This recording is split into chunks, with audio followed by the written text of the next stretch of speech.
guys, welcome to my channel. I am the Crazy Cat Writer and I'm back with another bookish video. Today I'll be reviewing the Starless Sea by Erin Morgenstern.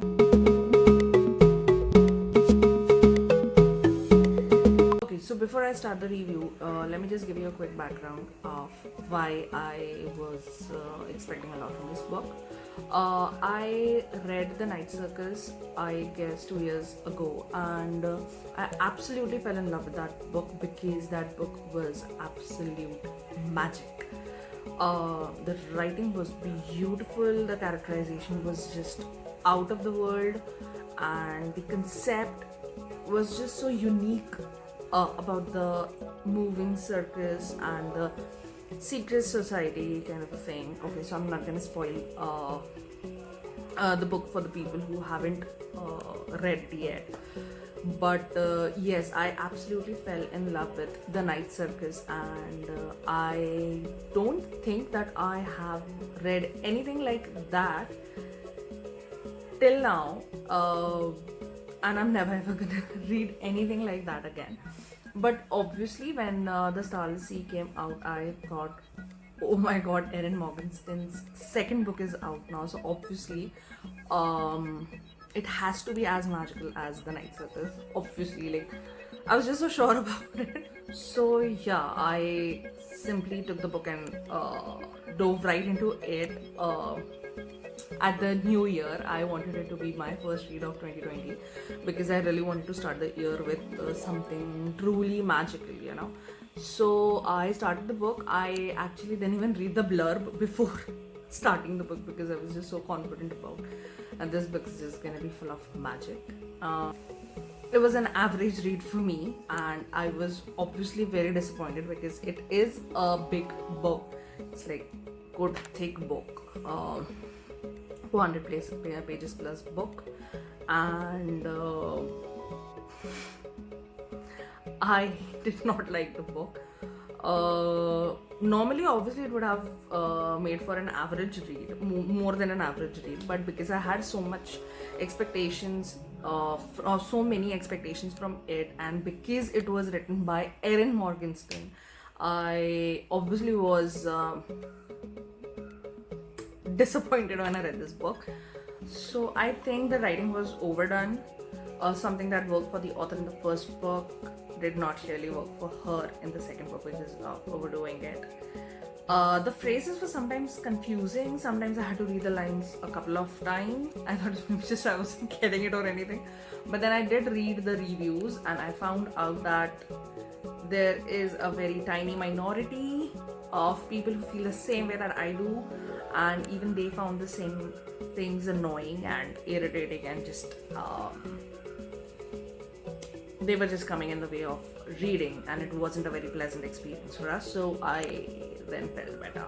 Anyway, I still would have just gone ahead with the reading because I had to share what I think about the book, right?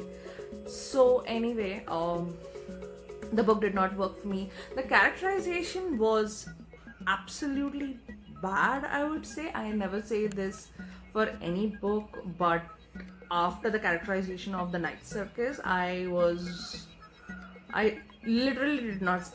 actually did not see it coming because I thought Erin Morgenstern was incapable of having hollow characters, you know. But in this book, I did not find any connection, wasn't able to form any connection with the lead. I don't even remember his name, so that says a lot about what I thought about the book, especially when I literally dragged the entire book for an entire month, you know. So the characterization was bad. The concept was a bit confusing at times. It was just not a very pleasant read, I would say. So my rating for this book is 3 stars. Actually, my rating for this book would be 2 stars because I'm sadly not gonna recommend it to anyone, especially people who have read The Night Circus. If you liked that the book then I don't know, because see, there's like a 50-50 chance you might or you might not like this book, so you have to read it to find out. But I would say one thing I would like to say is, if you do read this book or listen to the audiobook, and if you do not find yourself immersed in it, like getting immersed in it and involved in the plot and getting invested in it by the first 60-70 pages, then I would say stop it. Like, stop right there, because it just gets more confusing after that.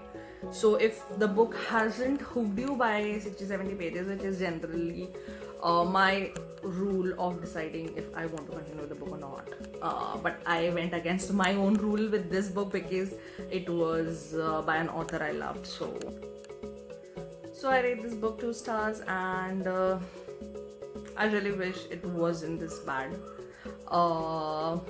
Anyway, do share your thoughts about this book, whether you've read it or you haven't, if you've read it, if you liked it or not, or if you want to read it, or if you have read The Night Circus. I would love to discuss Night Circus with anyone, because I love that book. I actually wish I had read Night Circus instead of this book. I might have read it twice. Like, it would have been awesome, you know. But I totally wasted a lot of time on this book, and I might just actually go for The Night Circus to compensate for this read. So don't forget to share, like, and comment on this video. I hope you enjoyed watching this video. Thank you for watching. Bye.